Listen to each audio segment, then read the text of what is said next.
नमस्कार दोस्तों, मैं अंकुर उपाध्याय स्वागत करता हूं आप सभी का एक बार फिर से अपनी नई वीडियो में। दोस्तों, कल से लेकर फ्राइडे तक कहां पे बड़ा एक्शन होगा भारतीय बाजार में, इसी के बारे में आप सभी के साथ इस वीडियो में डिस्कस करने वाला हूं। तो शुरू करते हैं एक एक करके बिना किसी देरी के चीज़ों को कवर करना। सबसे पहले मैं आपको बताना चाहूँगा कुछ बड़ी बातें। बड़ी बातों की बात करें तो धीरे धीरे कुछ अच्छी खबरें आ रही हैं। मैं आपको कल मैंने कोई वीडियो पोस्ट नहीं करी तो कल से शुरुआत करना चाहूंगा। सबसे पहले कल एक न्यूज आती है ईरान की तरफ से।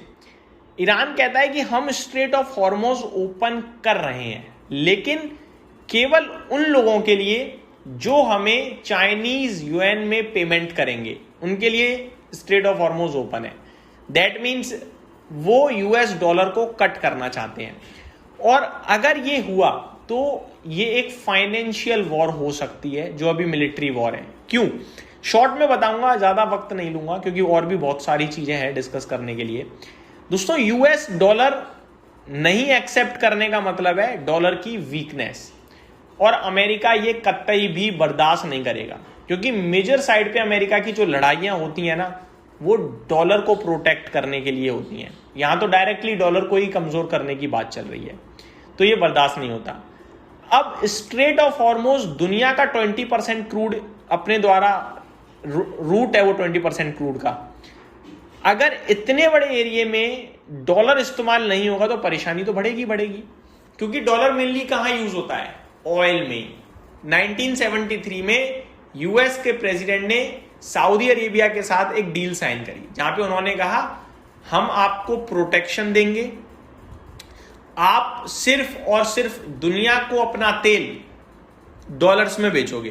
डॉलर्स में जब आपके पास करेंसी आएगी, आप उस डॉलर को यूएस ट्रेजरी बॉन्ड्स में इन्वेस्ट करो, हम उस पर आपको इंटरेस्ट भी देंगे, साथ ही साथ हम आपको सेफ्टी सिक्योरिटी प्रोवाइड करेंगे। ये कुछ डील थी जिसकी वजह से सऊदी अरेबिया को पसंद आई और डील हो गई। धीरे धीरे गल्फ कंट्रीज ने भी सेम चीज अपना ली। दुनिया में ज्यादातर ऑयल, 80% ऑयल ऑलमोस्ट जो है डॉलर्स में ट्रेड होता है। अब यहां पे क्या होता है, लोग डॉलर रिजर्व रखना चाहते हैं अपने पास। हमारे पास भी हैं अराउंड 2.3 बिलियन डॉलर्स हमने रिजर्व्स में रखे हुए हैं। तो कहने वाली बात यह है कि दुनिया में हर कंट्री डॉलर रिजर्व रखते हैं, because they have to spend, उन्हें खर्च करने पड़ते हैं। अब अगर स्ट्रेट ऑफ हॉर्मुज़ से चाइनीज युएन में तेल आएगा, डॉलर्स में नहीं आएगा, तो एशियन कंट्रीज में जापान 1.2 बिलियन डॉलर्स के रिजर्व्स ट्रेजरी में इन्वेस्ट करके बैठा है almost. China 800 to 900 billion dollars invest करके बैठा है। इंडिया 230 बिलियन डॉलर्स इन्वेस्ट करके बैठा है। तो ये रिडम्पशन मार सकते हैं ट्रेजरीज में, जिसकी वजह से अमेरिका में क्राइसिस तक हो सकता है। तो ये नहीं पॉसिबल है। ठीक है, बड़ी अच्छी खबर लग रही थी, लेकिन ये टेंशन वाली बात थी, अमेरिका बड़े लेवल पे अटैक कर सकता था। अब आज जो न्यूज आई है वो टोटली डिफरेंट है। आज न्यूज ये है कि सबके लिए स्ट्रेट ऑफ हॉर्मुज़ ओपन है, एक्सेप्ट जो हम पे अटैक कर रहे हैं या जो हमारे अलाइज पे अटैक कर रहे हैं। दैट मींस डायरेक्टली वो कह रहे हैं कि इजराइल और यूएस के लिए ओपन नहीं है, बाकी सबके लिए स्ट्रेट ऑफ हॉर्मुज़ ओपन है। अगर ये बात सच है तो प्रॉब्लम सॉल्व। सारी परेशानी स्ट्रेट ऑफ हॉर्मुज़ की तो है, सारी परेशानी तेल गैस की तो है। अब अगर रूट ओपन हो गया, तेल गैस जा पाएगा, तो फिर इससे अच्छा कुछ भी नहीं है। तो अभी हम रिपोर्ट का इंतजार करेंगे कि कितनी शिप्स निकलने लगी हैं, कितनी नहीं निकल रही हैं। जैसे ही पिक्चर क्लियर होगी, पॉजिटिविटी आने लगेगी, मुझे लगता है। ठीक है, लेकिन इतनी जल्दी तेजी रफ्तार में नहीं आएगी, बिकॉज कच्चे तेल का प्रोडक्शन काफी लोगों ने घटाया है। एक बार प्रोडक्शन दोबारा बढ़ जाए तो फिर मजा आने लगेगा। अब आता हूं मैं आगे आप सभी के साथ दूसरे ट्रिगर पे।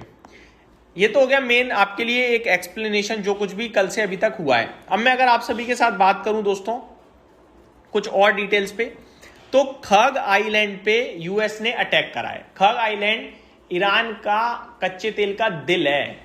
कच्चे तेल का जो एक्सपोर्ट है ना ईरान का, वो 80% खग आइलैंड से ही होता है।